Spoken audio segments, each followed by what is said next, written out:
اعوذ باللہ من الشیطان الرجیم بسم اللہ الرحمن الرحیم اللہم صلی علی محمد و آل محمد۔ معزز ناظرین السلام علیکم ورحمۃ اللہ وبرکاتہ۔ لکھنؤ اسٹوڈیو سے ایک بار پھر براہ راست نشریات کے حوالے سے آپ کا خیر مقدم ہے۔ آج 18 ماہ مبارک رمضان کی تاریخ اور خصوصاً ان تاریخوں کو جو ہم شب قدر کہتے ہیں اس کی کیا فضیلت ہے۔ یقیناً ماہ مبارک رمضان کی فضیلت اور اس کی عظمت کے بارے میں بہت ساری گفتگو آغا نے کی۔ ہمارے ساتھ اس وقت پھر موجود ہیں حجت الاسلام والمسلمین علی جناب مولانا مصطفیٰ علی خان ادیب الہندی صاحب قبلہ۔ السلام علیکم۔ علیکم السلام ورحمۃ اللہ۔ آغا یہ سفر بہت الحمدللہ جاری اور لوگوں کی بڑی فرمائش بھی آ رہی ہے کہ کچھ سوالوں کے ساتھ ساتھ کچھ اور چیزوں پر بھی روشنی ڈال جائے۔ آج ہم چاہتے ہیں کہ شب قدر کے بارے میں، جس کے لیے بھی یہ ہوا ہے کہ ہم نے قرآن کو نازل کیا ہے، شب قدر۔ شب قدر کیا ہے، اس کی فضیلت کیا ہے اور ان کو الگ الگ تاریخوں میں کیوں بانٹا گیا ہے؟ اعوذ باللہ من الشیطان الرجیم، بسم اللہ الرحمن الرحیم، الحمدللہ رب العالمین، وصلی اللہ علی سیدنا محمد وآلہ الطیبین الطاہرین۔ شب قدر کے سلسلے میں قرآن مجید نے بہت آسان اور بہت واضح کہہ دیا ہے کہ وما ادراک ما لیلۃ القدر، تم نہیں جانتے کہ لیلۃ القدر کیا ہے۔ لیلۃ القدر خیر من الف شہر۔ اس کی آسان پہچان یہ ہے، یا آسان عظمت یہ ہے، بہت آسان زبان میں یہ ہے کہ یہ 1000 مہینوں سے زیادہ بہتر، یہ ایک رات 1000 مہینوں سے زیادہ بہتر ہے۔ تو شب قدر وہ رات ہے کہ جس رات خداوند عالم نے قرآن کو نازل کیا، کہ جیسا کہ قرآن کے نازل ہونے کے سلسلے میں انا انزلناہ فی لیلۃ القدر، ہم نے اس کو شب قدر میں نازل کیا۔ جی، تو شب قدر کی اہمیت سب سے بڑی یہ ہے کہ اس میں قرآن نازل کیا گیا ہے۔ دوسری اس کی اہمیت یہ ہے کہ یہ رات ہے کہ جس رات ہر سال خداوند عالم اپنے پورے سال کے امور کو مقتدر کرتا ہے، یعنی طے کرتا ہے۔ قدر و قضاء و قدر الہی کی جو بحث ہوتی ہے وہ ہر سال اسی شب میں انجام پاتے ہیں۔ یہ شب قدر اس لیے بھی اہمیت رکھتی ہے کہ اس شب قدر کا، یہ سورہ قدر اور شب قدر کی عظمتوں کی طرف جب ہم گفتگو کریں گے تو ہم اپنے آپ اپنے وقت کے امام کو یاد کرنے لگیں گے۔ جزاک اللہ، جزاک اللہ۔ کیونکہ شب جو آپ سورہ انا انزلناہ کی تلاوت کریں گے، بسم اللہ الرحمن الرحیم، انا انزلناہ فی لیلۃ القدر وما ادراک ما لیلۃ القدر، لیلۃ القدر خیر من الف شہر، تنزل الملائکۃ والروح فیہا باذن ربہم من کل امر۔ تنزل جو صیغہ ہے یہ مضارع کا صیغہ ہے۔ جی، مضارع عربی میں اور فارسی میں جب ہم مضارع لفظ استعمال کرتے ہیں یعنی پریزنٹ یا فیوچر کنٹینیوس کے لیے بھی استعمال ہوتا ہے۔ یہ پریزنٹ ٹینس میں ہے۔ پریزنٹ ٹینس کا مطلب یہ کہ ابھی بھی نازل کرتے ہیں۔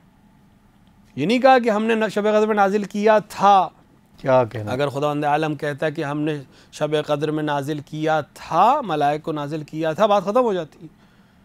ہم شب قدر میں نازل کرتے ہیں، کیا اس کا مطلب ہے کہ ابھی بھی ہوتے ہیں۔ تو یہ ملائک کس پہ نازل ہوتے ہیں؟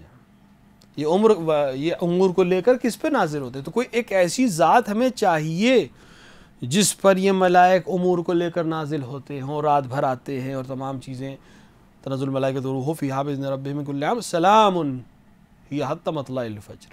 یہ صبح تک نازل ہوتے ہیں سلام کی تلی لے کر اور تمام امور کو لے کر۔ تو یہ کس پر نازل ہوتے ہیں؟ رسول کے زمانے میں حتماً رسول اللہ پہ نازل ہوتے تھے، ٹھیک، رسول اللہ کی شہادت کے بعد کوئی چاہیے ذات جس کے اوپر یہ نازل ہوتے ہو، کیونکہ چل رہا ہے۔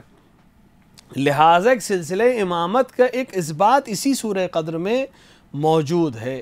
تو لیلۃ القدر ہمیں جوڑتی ہے اپنے امام سے، جی، اس لیے جوڑتی ہے کہ امور کسی پر نازل ہوتے ہیں، تو جس پر نازل ہوتے ہیں پھر اس کے پاس سارے امور کی خبر ہے، وہ امضا کرتا ہے۔ کیوں؟ خداوند عالم نے اس دنیا کا جو بنایا وہ قادر مطلق ہے، خالق ہے، کل ہے، ہر چیز کا خالق کرنے والا ہے۔ وہ اس امور کو کسی کے حوالے کر رہا ہے کہ یہ امور تمہارے ذریعے سے چلیں گے، میں مالک ہوں، میں چلانے والا ہوں، تمہیں اتھارٹی دے رہا ہوں۔ جی، مثلا مثال کے طور کے اوپر کسی ملک میں، بلا تشبیہ مثال ہم دے رہے ہیں، کسی ملک میں ایک پریزیڈنٹ ہے، وہ پریزیڈنٹ مختلف لوگوں کو منصوب کرتا ہے مختلف عہدوں پر۔ جی، ملک اسے گورن کرنا ہے۔ پرائم منسٹر کو منتخب کیا جائے گا، ہیلتھ منسٹر کو منتخب کیا جائے گا، ہوم منسٹر کو منتخب کیا جائے گا، لیکن اتھارٹی وہی دے رہا ہے۔ جی، ان کے پاس اپنی اتھارٹی نہیں ہے، وہاں سے اتھارٹی پرووائڈ ہو رہی ہے، پھر یہ سارے امور انجام دیں گے۔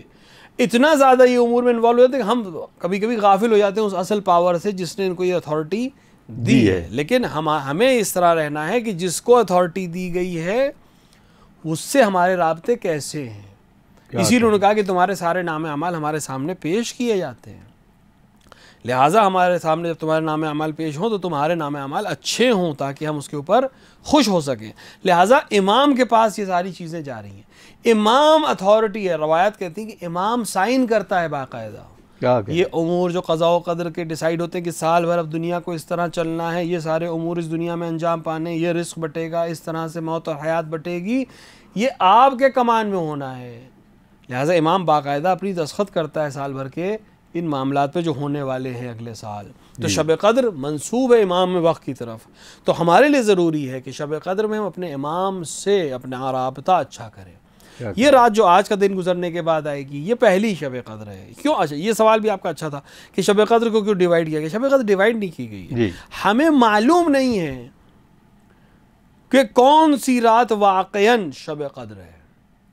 جی ہمارے پاس جو روایات ہیں وہ اشارہ کرتی ہیں کہ رمضان کی آخری 10 میں سے جو طاق راتیں، طاق کا مطلب ہوتا ہے جو ایون ڈیز ہیں ان کی راتیں. تو ایون راتیں کون سی پڑیں گی؟ شب 19، شب 21، شب 23، شب 25، شب 27، شب 29. جی اب اس میں کچھ روایات نے ہمیں اشارہ کیا کہ شب 19 اور شب 21 اور شب 23 میں احتمال زیادہ ہے.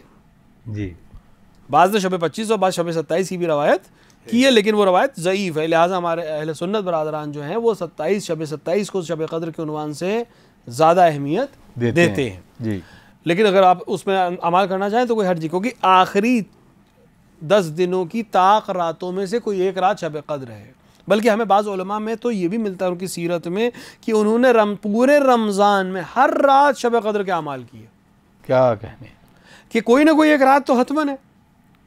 تو کم سے کم یہ یقین ہو جائے مجھے کہ میں نے حتماً کوئی ایک عمل شب قدر میں ہی کیا ہے. کیا کہنے. اسی لیے ہم شب 19 اور شب 21 اور شب 23 جو ہمارے یہاں زیادہ تاکید والی، کیونکہ مختلف روایات میں آتا ہے کہ یہ 3 راتوں میں سے کوئی ایک رات شب قدر ہے. لہٰذا ہمارے علماء اور جو ہمارے پاس روایات ہیں اس کے حساب سے ہم شب 19 میں بھی اعمال کرتے ہیں، شب 21 میں بھی اعمال کرتے ہیں اور شب 23 میں بھی اعمال کرتے ہیں، اس عنوان سے کہ ہم کو یقین ہو جائے کہ ہم نے ایک رات بہرحال شب قدر کے اعمال صحیح وقت پر انجام دیے ہیں. بعض علماء نے تو پورے سال انجام دیے، کیونکہ بہت سے روایات ہمیں پاس ضعیف روایات ہیں جو یہ کہتی ہیں کہ ممکن ہے شب قدر رمضان کے علاوہ بھی کوئی رات ہو. بہت ضعیف احتمال ہے. اب سوال میرا ذہن میں یہی آیا گا، کیونکہ ہم اس بات کو کنٹینیو کریں گے یہاں سے. جیسے نیمہ شعبان کی جو بات ہے اس کو بھی شب قدر کہتے ہیں، تو ان دونوں میں کیا فرق ہے؟ دیکھ بہت سی روایات اس طرح اشارہ کرتی ہیں کہ شب 15 شعبان بھی کوئی بہت اہمیت والی رات ہے اور بہت مبارک رات ہے، اور اس دن امور کی سال بھر کے امور کی قضاء و قدر ہوتی ہے. وہ اس طرح سے ہے، علماء نے اس کو دونوں کو جامع کیا ہے کہ شب قدر میں بھی ہوتی ہے اس میں بھی ہوتی ہے. کیا مطلب ہے؟ بعض علماء کہتے ہیں کہ نہیں، شب 15 شعبان کو سارے امور طے ہو جاتے ہیں، لکھ دیے جاتے ہیں. جی اگر تمہیں کچھ اس میں چینج کرانا ہے تو اس وقت چینج کرا سکتے ہو، بارگاہ الہی میں دعا کر کے، عریضہ لکھ کے، کسی بھی طرح سے. یہ ہو گیا. ابھی اس پہ سائن نہیں ہوئی ہے. جی یہ بالکل اس طرح سے کہ آپ نے ایک فائل پیش کی ہے، پارلیمنٹ میں پیش ہو گئی ہے، وہاں اس کو پاس کر دیا گیا ہے، یعنی پروپوزل بھیج دیا گیا ہے، یہاں ممبرز نے پاس کر دیا، لیکن ابھی اس پہ سائن نہیں ہوئی ہے. سائن اس پہ ہوگی شبہ قدر میں.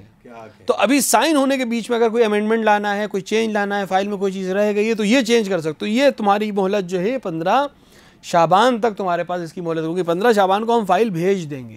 بعض نے یہاں بھی کہا ہے کہ اصل کچھ چیزیں جو ہیں وہ 15 شعبان نہیں اور پہلے طے ہوتی ہیں. بعض نے کہا کہ 3 شعبان کو حج طے ہوتا ہے، یعنی اگر تمہیں حج پہ جانا ہے تو امام حسین علیہ السلام کی ولادت کے موقع پر امام حسین کے وسیلے سے حج کی دعا کرو. واہ. 3 شعبان کو حج طے ہوگا، لیکن وہ پہنچے گا کب؟ فائل میں کب ہوگا؟ 15 شعبان. سائن کب ہوگا؟ شب قدر میں سائن ہوگا. شب قدر میں آخری مہر لگتی ہے، آتھورائز ہونے کی مہر لگتی ہے کہ یہ فائنل ہے، اب یہی ہوگا. تو ہمیں اسی لیے ہر رات جو اس طرح کی خاص دن ہیں اور خاص راتیں ہیں، اس کا خاص خیال رکھنا چاہیے کہ کسی دن کون سی ہے. لہٰذا ان سب کو درک کرنے کی کوشش کرنی چاہیے. لہٰذا جیسے اب آج کی رات جو آنے والی ہے تو میں اپنے ناظرین سے یہ کہوں گا، خصوصاً جوانوں سے کہوں گا کہ بے شک امیر المومنین علیہ السلام کی شب ضربت ہے اور یہ قضاء قدر الہی ہے، اور یہ اتفاق نہیں ہے کہ شب قدر ہی امیر المومنین کو ضربت لگائی گئی، بلکہ شاید خداوند عالم یہ چاہتا تھا کہ ان شہادت بھی منسوب ہو جائے میری ہی کسی ایک رات سے، تاکہ جب لوگ شب قدر کے اعمال کے لیے جمع ہوں تو وہ علی مرتضیٰ کو بھی یاد کرتے رہیں کہ ان کی وجہ سے یہ شب قدر کے اعمال اور اہمیت ہم تک پہنچی، ان کی وجہ سے باقی ہے۔ لہٰذا شب قدر میں امیر المومنین کی شہادت کو یاد کرنا، ان کی شب ضربت کو یاد کرنا، مجلس پڑھنا، گریہ کرانا، یہ سب عبادت ہے، بے شک یہ اعلیٰ ترین عبادت ہے، اس سے بہتر کوئی عبادت نہیں ہے۔ لیکن وہ جو اعمال ہمارے ہیں ان کو بھی ترک کرنے کی کوشش نہ کریں، یعنی ان کو بھی انجام دیں، اس کو بھی انجام دیں۔ ایسا نہیں کہ یہ کریں وہ نہ کریں، دونوں کام کریں۔ رات ہے، رمضان میں ہیں آپ، کوئی خاص کام نہیں ہے، آج کل تو اور بھی ماحول اس طرح کا ہے کہیں آنا جانا نہیں ہے، تو آپ گھر پہ رہیں، اپنے گھر والوں کے ساتھ رہیں، جی، دعا پڑھیں، امیر المومنین کو یاد کریں، مصائب پڑھیں، ساتھ ہی ساتھ قرآن کا عمل کریں، بک یا اللہ، بک یا محمد، اس طرح کے اعمال انجام دیں، بے محمد ان کی دعا دے کر، بے علی ان کا واسطہ دے کر۔ جب ہم واسطہ دیں تو صرف زبان سے واسطہ نہ دیں، واقعاً فیل کریں ہم جب ہم کہہ رہے ہیں بک یا اللہ۔ اس موقع میں جیسے وبا ہے اور اس میں جہاں اپنے توسل کرتے ہیں امام سے تو گڑ گڑا کر کس طریقے سے دعا کی جائے، یہی موقع ہے۔ دیکھیں دعا وہی ہے جب آپ دل سے کریں، زبان سے آپ پڑھ رہے ہیں، آپ کا ذہن وہاں نہیں ہے، موبائل آپ دیکھ رہے ہیں، دعائے قبائل میں شرکت کر رہے ہیں، موبائل پہ میسج ہو رہا ہے، ٹیکسٹنگ ہو رہی ہے، کوئی فائدہ نہیں ہے اس کا۔ ٹھیک ہے، معصوم کے کلمات آپ کے ذہن میں جا رہے ہیں، بس اسی آپ کے کان تک جا رہے ہیں، لہٰذا اس کا ثواب مل جائے گا۔ دعا وہ ہے جب آپ خود اس دعا میں ہوں۔ کیا کہنا، آج ماحول ایسا ہے کہ ہر انسان دعا کا محتاج ہے، ہر دوسرے دن تو بہت دور کی بات ہے، ہر دن صبح آپ موبائل کھولیے تو یا تو کسی کی انتقال کی خبر آ رہی ہوتی ہے یا کسی کے لیے شدت سے دعا کی خبر آ رہی ہوتی ہے۔ یہ بہترین موقع ہے کہ بارگاہ الہی میں ہم دست بے دعا ہوں۔ شب قدر میں یہ جو آ رہی رات ہے، تمام لوگوں سے اپیل کر رہا ہوں دعا کریں، دعائے جوشن کبیر، اللہ کے 1000 نام جس دعا میں اس کو پڑھیں، اگر پوری نہیں پڑھ سکتے تو جس حد تک پڑھ سکیں پڑھیں، اور ہر فراز کے بعد دعا کریں کہ تو ہی نجات دینے والا ہے۔ یہ بلا چاہے انسانی ہو چاہے آسمانی ہو، بہرحال بلاؤں سے دور کرنا اللہ کے ہاتھ میں ہے، اور اس کا بہترین وسیلہ امیر المومنین علیہ الصلوۃ والسلام ہے، امام حسین علیہ الصلوۃ والسلام ہے۔ لہٰذا اس رات کی قدر و قیمت کو جانیں۔ رات بھر جاگنا ہے، خود ایک عمل ہے، تو جاگ کر کیا کریں؟ جاگ کر دعا پڑھیں، جاگ کر قرآن پڑھیں، جاگ کر امیر المومنین علیہ الصلوۃ والسلام کے مصائب کو یاد کریں، بی بی زینب سلام اللہ علیہا کی کیفیت کو خیال کریں کہ جب باپ کے جانے کی خبر ان کو ملی ہوگی یا شہادت کی خبر ملی ہوگی تو کس کیفیت میں حضرت نے زندگی گزاری ہوگی اور وقت گزارا ہوگا۔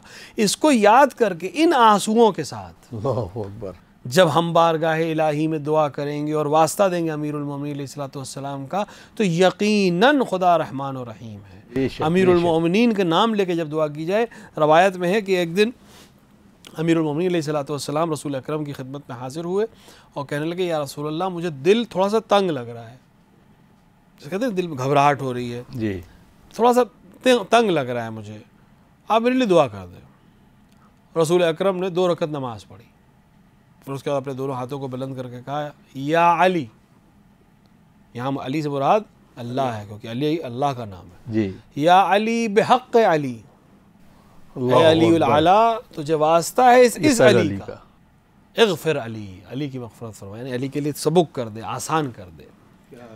یہ اس بات کے لیے ہے امیر المومنین کو سکون مل جائے۔ امیر المومنین نے آ کر دعا کروائی پیغمبر سے، پیغمبر کی اہمیت دنیا کے سامنے بتانے کے، واہ واہ واہ واہ واہ، پیغمبر نے علی کے واسطے سے دعا کی دنیا کو بتانے کے لیے کہ اگر بارگاہ الہی میں کوئی وسیلہ پسندیدہ ہے تو علی کا وسیلہ ہے۔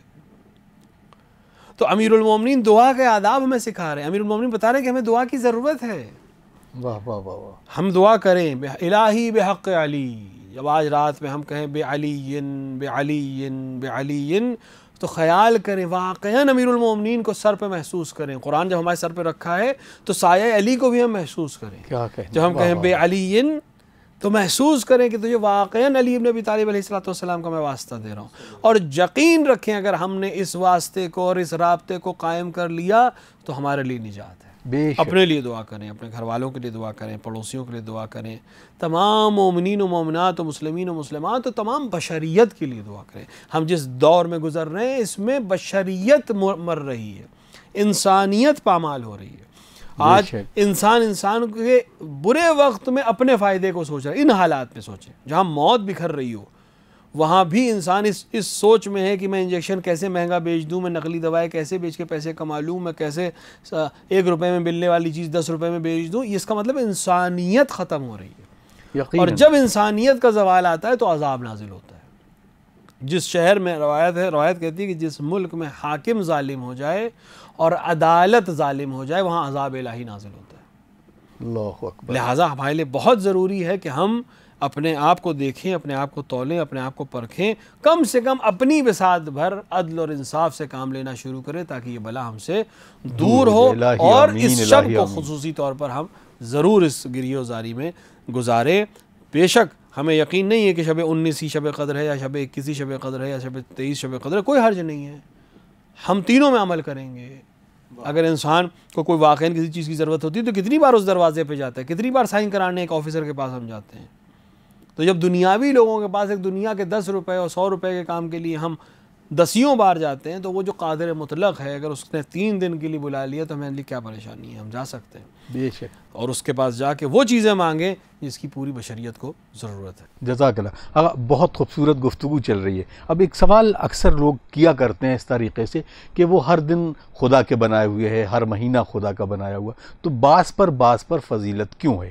تو اس کی مثال ہم کیسے دے سکتے ہیں، خاص طور سے اس شب قدر کو ہم دیکھ کر، اور کیسے لوگوں تک پیغام بھی پہنچایا جائے؟ بے شک ہر دن اللہ کا ہے، بے شک ہر رات اللہ کی ہے، ہر زمین اللہ کی ہے. دیکھیں کئی مثالیں جس سے ابھی بات واضح ہو سکتی ہے. یہ زمین اللہ نے بنائی ہے، یہ کائنات اللہ نے بنائی ہے، ہر خشک و تر اس زمین کا اللہ کا ہے. اور اللہ خود کمال کی بات یہ کہ اللہ نے، جیسے ہم نے رمضان کے شروع میں یہ بات کی تھی، پہلی یا دوسری رمضان کو ظاہراً یہ بات ہم نے کی تھی کہ خداوند عالم 2 چیزوں سے منزہ ہے، ایک مکان سے، ایک زمان سے. لیکن اس کے باوجود اس نے مکان کو اپنی طرف منسوب کیا اور زمان کو اپنی طرف منسوب کیا. مکان کون سا اپنی طرف منسوب کیا؟ جس کو ہم بیت اللہ کہتے ہیں. بے شک خانہ کعبہ. خانہ کعبہ اللہ کا گھر نہیں ہے، یہ کفر ہو جائے گا ہم کہیں کہ اللہ اس میں رہتا ہے. جی، اللہ کا گھر نہیں ہے. لیکن اس مکان کو اس نے اپنی طرف منسوب کیا. اپنی طرف منسوب ہونے کی وجہ سے بیت اللہ. جی، اس مہینے کو جس میں ہم زندگی گزار رہے ہیں، روزے رکھ رہے ہیں، اعمال انجام دے رہے ہیں، اس کو شہر اللہ کہا گیا، اللہ کا مہینہ. جبکہ اللہ کا زمان نہیں قید میں نہیں کیا، یعنی اللہ کا مہینہ یعنی اللہ کا، اس سے کوئی ربط ہے. اس لحاظ سے کہ اس کو خاصیت دی گئی ہے. 12 مہینوں میں سے اس مہینے کو میں نے خاصیت عطا کی ہے. ہوتا ہے انسان کوئی چیزیں بناتا ہے، سب بننے کے لحاظ سے ایک ہیں، جی، لیکن کسی چیز کو اہمیت عطا کرتا ہے. ساری زمین میری بنائی ہوئی ہے لیکن میں خانہ کعبہ کو ایک اہمیت دے رہا ہوں کہ یہ میری طرف منسوب ہے. میں کربلا کو ایک اہمیت دے رہا ہوں کہ اس کی خاک خاک شفا ہے، واہ واہ واہ، عظمت حسین ابن علی کی وجہ سے. لہٰذا ساری زمینیں کربلا کے برابر نہیں ہو سکتی، ساری زمینیں خانہ کعبہ کے برابر نہیں ہو سکتی. اس کو ایک خاص اہمیت، کبھی اہمیت اللہ کی دی ہوئی ہے، کبھی اہمیت کسی خاص وجہ سے دی گئی، جیسے امام حسین علیہ السلام کی وجہ سے، یا مدینہ کو اہمیت رسول اکرم صلی اللہ علیہ وآلہ وسلم سے. اسی طرح زمانے کا مسئلہ ہے، سارے زمان اللہ کے ہیں، لیکن خود ہی کہہ رہا ہے کہ لیلۃ القدر خیر من الف شہر. کیوں؟ تنزل الملائکہ، اس میں ہم ملائک کو نازل کرتے ہیں، اس میں ہم قضاء و قدر الہی کو انجام دیتے ہیں، اس میں ہم نے قرآن کو نازل کیا ہے. تو یہ ہر رات سے تھوڑا سا مختلف ہے. بے شک ہر رات اللہ کی اور ہر دن اللہ کا ہے، لیکن اس نے یہ دن خاص کیا، یہ رات خاص کی. واہ واہ واہ، اس نے ایک دن خاص کیا کہ اس دن وہ اپنے ولی کا اعلان کرے گا بھری دوپہر میں. لہٰذا رسول اللہ نے جب علی مرتضیٰ کا ہاتھ بلند کر کے اعلان کیا کہ من کنت مولاہ فہذا علی مولا، تو اب 18 ذی الحجہ عام تاریخ نہیں رہ گئی. واہ واہ واہ واہ واہ، یقیناً.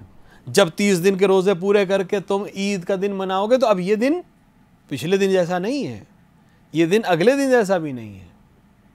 اس دن کو اتنی اہمیت ہے کہ ہم دعا کرتے ہیں اللہم انی اسألک بحق ھذا اليوم الذی جعلتہ للمسلمین عیدا. تم نے اس دن کو مسلمانوں کے لیے عید کا دن قرار دیا، اللہ نے قرار دیا. تو سارے دن اللہ کے بنائے ہوئے ہیں، ساری گھڑیاں اللہ کی بنائی ہوئی ہیں، سارے ساعت اللہ کے بنائے ہوئے ہیں، دن اور رات سب اللہ کے بنائے ہوئے ہیں. لیکن وہ کسی چیز کو خود اہمیت دے دیتا ہے. جب اس نے اہمیت دی تو اس کی عظمت اپنے آپ بڑھ جائے گی. تو اس میں اس کی قدرت کے اوپر یا اس کی خلقت کے اوپر کوئی حرف نہیں آ رہا ہے. اس نے خود کسی وجہ سے اس کو عظمت عطا کی ہے، ماہ مبارک کو اپنی طرف منسوب کیا، لہٰذا 11 مہینوں میں الگ ہو گیا. واہ واہ واہ. شب قدر کو اس نے 1000 مہینوں سے افضل قرار دے دیا. عید کے دن کو الگ قرار دے دیا, عید غدیر کو الگ قرار دے دیا. ہر وہ دن جس دن امام کی ولادت ہو وہ الگ دن ہے, کیونکہ اس دن امام کی ولادت نہیں ہوئی ہے, اس دن امام کی ولادت ہوئی ہے. یقیناً. تو ہر دن اللہ کے ہیں, لیکن کسی نہ کسی دن کو, کسی نہ کسی جگہ کو, کسی خاص وجہ سے وہ عظمت دیتا ہے, اور اسی کی دی ہوئی عظمت کی وجہ سے ہمارے لیے عظیم ہے. کسی اور کی دی ہوئی عظمت نہیں, اللہ ہی کی دی ہوئی عظمت ہے. لہٰذا منسوب ہو, نسبت بہت اہمیت رکھتی ہے. بے شک. نسبت کی وجہ سے چیزوں کی اہمیت بڑھتی اور گھٹتی ہے. ایک مثال دوں, وقت کی تنگی ہے لیکن پھر بہرحال یہ مثال شاید ہمارے جوانوں کو واضح ہو جائے. ایک ہی بھٹا ہے اینٹ کا, جس میں اینٹیں پکائی جاتی ہیں, کچی مٹی کو پکا کے اینٹ بنائی جاتی ہے. برکس, ہماری آج کے جوان سمجھ لیں, برکس کہاں بنتے؟ مٹی سے بنتے ہیں. کیسے بنتے ہیں؟ ان کو مٹی کے خاص طریقے سے سانچوں میں رکھ کے بنایا جاتا ہے, پھر اس کو آگ لگائی جاتی ہے اور وہ آگ سے پک جاتے ہیں. جی. خوب ایک ہی بھٹی میں جہاں برکس بنائے جاتے ہیں, ہم نے برکس بنائے, یہ سب ایک جیسے ہیں کہ نہیں؟ ایک ہی مٹی سے بنائے گئے, ایک ہی کھیت کی مٹی سے بنائے گئے. یہ سب برابر ہے, سب کی قیمت بھی ایک ہے. جو بھی قیمت ہو بازار میں, یہ بھی اسی قیمت میں ملے گا, یہ بھی اسی قیمت میں ملے گا. ایک ہی دن میں, ایک ہی مٹی سے, ایک ہی جگہ, ایک ہی آگ سے پکائے گئے. جی. لیکن یہ ایک تین, اب ہم نے وہاں سے کچھ برکس لیے, ان میں سے ایک برک ہم نے اپنے گھر میں لگایا. جی. یہ ہمارے گھر کا حصہ ہے. اس برک کی کوئی حیثیت نہیں سوائے اس کی کہ میرے گھر کا حصہ ہے. جی. اگر میں اب اس میں سے کچھ برک ہم نے اٹھا کے محلے کی مسجد میں دے دی, وہاں ضرورت ہو رہی تھی, کام چل رہا تھا, کچھ برکس کی ضرورت تھی, یہی برکس جو میں نے اپنے گھر میں لگائے تھے, جو بچے تھے, میں نے مسجد کو دے دیے. وہی برکس ہیں, وہی قیمت ہے, لیکن اب فرق ہو گیا. جیسے ہی وہ مسجد میں لگ گئے, مسجد کا حصہ ہو گئے. اب کیا فرق ہے؟ بہت آسان سا فرق ہے. میں اپنے گھر کے برک کو اگر نجس کرنا چاہوں, کسی وجہ سے بھی خود سے نجس کرنا چاہوں, کر سکتا ہوں کہ نہیں؟ کر سکتا ہوں. اس کو پاک کرنا واجب ہے؟ نہیں, واجب بھی نہیں. جب تک کوئی ایسی ضرورت نہ پڑ جائے کہ اس جگہ کا پاک ہونا ضروری ہے, اس کو پاک کرنا میرے اوپر واجب نہیں ہے. لیکن وہ وہی برک جو مسجد میں لگ گیا, کیا کہنے, نہ میں اس کو نجس کر سکتا ہوں اختیار سے, حرام ہے نجس کرنا. اور اگر مجھے پتہ چل جائے یہ کسی وجہ سے نجس ہو گیا ہے, تو پہلے میں اسے پاک کروں گا, پھر میں مسجد میں نماز پڑھوں گا. کیا کہنے, واہ واہ واہ. تو برک وہی ہے, ایک ہی جگہ سے بنا ہے, نسبت بدل گئی ہے. اگر نسبت میرے گھر کی طرف ہے تو اس کی کوئی خاص اہمیت نہیں ہے. نسبت اللہ کے گھر کی طرف ہے تو اس کی اہمیت بہت بڑھ جائے گی. یہی برک اگر کسی کو سعادت حاصل ہو جائے, یہی برک کسی بھٹی کا مسجد الحرام میں چلا جائے, تو اس کی اہمیت اور بڑھ جائے گی. اس مسجد میں حالت نجاست میں داخل ہو سکتا تھا, اس مسجد میں حالت نجاست میں داخل بھی نہیں ہو سکتا. کیا کہنا. برک وہی ہے, صرف اہمیت بدل جانے سے, نسبت بدل جانے سے اس کی عظمت بدل جاتی ہے. تو دن بھی اللہ کے ہیں, راتیں بھی اللہ کی ہیں, ہر چیز اللہ کی, لیکن کسی نہ کسی نسبت کی وجہ سے اس کی اہمیت بڑھ جاتی ہے. لہٰذا اس پہ کسی اور چیز کی توہین نہیں مقصد ہے, بس اس چیز کو اللہ نے اہمیت عطا کی ہے کہ خدا ہمیں توفیق عطا فرمائے, کہ توفیق بھی اللہ ہی عطا فرماتا ہے, کہ ہمیں توفیق عطا فرمائے کہ ہم ان دن اور رات کی اہمیت کو سمجھ سکیں. ماہ مبارک رمضان آدھے سے زیادہ گزر چکا ہے, لیکن شبہ قدر آ رہی ہیں, تو وہ جو دن گزر گئے اور جو راتیں گزر گئیں, اگر اس پہ کسی وجہ سے ہم صحیح سے چیزوں کو حاصل نہیں کر سکے, برکتوں کو حاصل نہیں کر سکے, تو آج امیر المومنین کی شب, منصوب شب میں ہم امیر المومنین کے وسیلے سے بارگاہ الہیہ میں حاضر ہوں اور جا کر دعا کریں, تاکہ ہم سے جو چیزیں گزر گئی ہیں, جو فضیلتیں و برکتیں رہ گئی, ان کو ہم حاصل کر سکیں, اور آئندہ جو چیزیں آنے والی ہیں ان کو بھی ہم حاصل کر سکیں. بہت بہت شکریہ آقا, بالکل وقت اجازت نہیں دے رہا. انشاءاللہ چاہیں گے کچھ امیر المومنین علیہ الصلوۃ والسلام کے صدقے میں اور ان کے حوالے سے کچھ گفتگو بھی کی جائے. ناظرین, آپ دیکھ رہے ہیں پروگرام احکام اسلامی, یہ لائیو ٹرانسمیشن لکھنؤ اسٹوڈیو سے براہ راست نشریات کے حوالے سے آپ سے محو گفتگو ہوں, اور ہمارے ساتھ موجود تھے حجت الاسلام والمسلمین عالی جناب مولانا مصطفیٰ علی خان ادیب الہندی صاحب قبلہ. آئیے ناظرین, ہم سب مل کر دعا کرتے ہیں اپنے وقت کے امام عصر اجل اللہ تعالیٰ فرج و شریف کی خدمت میں, کہ پروردگارہ ان کی ظہور میں تعجیل فرمائے اور ہم سب کو ان کے اعوان انصار میں شمار کرے. آئیے سب مل جل کر ایک بار پھر دعا کرتے ہیں. اللہم عجل لولیک الفرج.